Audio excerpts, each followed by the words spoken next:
नमस्कार दोस्तों, मैं हूं डॉक्टर हिमांशु त्यागी, ऑर्थोपीडिक सर्जन दिल्ली से। आज हम बात करेंगे एवास्कुलर नेक्रोसिस ऑफ हिप यानी एवीएन के बारे में। चलिए समझते हैं कि ये क्या होता है, क्यों होता है, इसके लक्षण क्या हैं और इसे कैसे पहचाना जाता है। तो सबसे पहले एवीएन होता क्या है।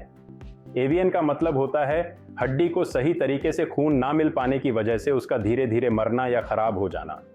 जब ये बीमारी हिप जॉइंट को प्रभावित करती है तो वो जांघ की ऊपरी हड्डी को नुकसान पहुंचाती है, जिसे हम फेमोरल हेड कहते हैं। यही हिस्सा हिप सॉकेट में फिट होता है। जब इस हिस्से को खून नहीं मिलता तो हड्डी कमजोर हो जाती है, ढंसने लगती है और आगे चलकर आर्थराइटिस हो सकता है। अब अगला जरूरी सवाल, एवीएन होता क्यों है। इसकी कई वजहें हो सकती हैं, कुछ आम कारणों में शामिल हैं। पहला कारण स्टेरॉइड का इस्तेमाल, खासकर जब लंबे समय तक या हाई डोज में स्टेरॉइड्स लिए जाते हैं। दूसरा, शराब का ज्यादा सेवन। बहुत ज्यादा शराब हड्डियों तक खून के बहाव को कम करती है और एवीएन की वजह बन सकती है। तीसरा, चोट या फ्रैक्चर, हिप में लगी चोट जैसे कि फ्रैक्चर या हड्डी का खिसकना, डिसलोकेशन। चौथा, ब्लड डिसऑर्डर जैसे सिकल सेल डिजीज या ब्लड कोएगुलेशन डिसऑर्डर्स। पांचवां कारण, ऑटो इम्यून डिजीज जैसे लुप्स। छठा कारण, कैंसर के बाद की कंडीशंस जैसे कि रेडिएशन या कीमोथेरेपी। और कुछ मामलों में इसका कोई कारण नहीं पता चलता, इसे हम इडियोपैथिक कहते हैं। अब जानते हैं कि ये बीमारी किस उम्र में ज्यादा होती है। एवीएन आम तौर पर 20 से 50 साल के लोगों में ज्यादा होता है। अब बात करते हैं एवीएन के लक्षण क्या होते हैं।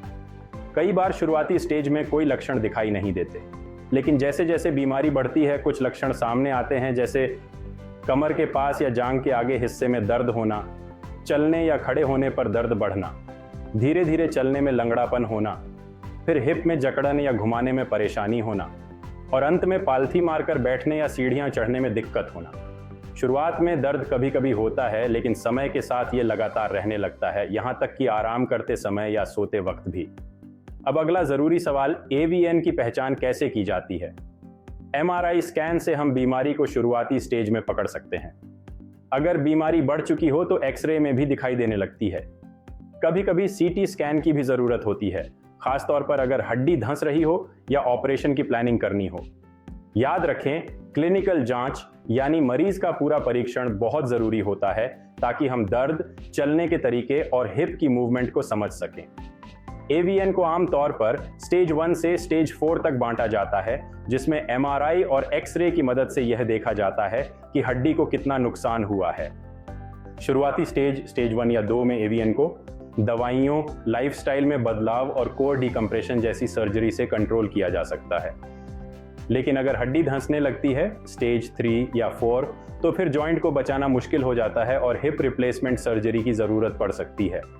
इसीलिए एवीएन को जल्दी पहचानना बहुत जरूरी है। सो प्लीज रिमेंबर, एवीएन का मतलब है हिप जॉइंट की हड्डी का मरना, क्योंकि उसे एडिक्वेट ब्लड नहीं मिल रहा। मोस्ट कॉमन रीजंस हैं steroid use, alcohol, injury, chemotherapy and radiotherapy, किंगसी। शुरुआती सिम्टम्स हैं जांघ में दर्द, लंगड़ाकर चलना और हिप में जकड़न। एवीएन का इलाज तभी ज्यादा सफल होता है जब बीमारी शुरुआती स्टेज में पकड़ ली जाए। अगर आपको हिप में लगातार दर्द है और आप स्टेरॉइड लेते हैं या शराब पीते हैं तो इसे नज़रअंदाज न करें, जल्दी जांच करवाएं और डॉक्टर से सलाह लें। अगर कोई सवाल हो या ओपिनियन चाहिए हो तो संपर्क करें, हम दिल्ली में उपलब्ध हैं। Thank you.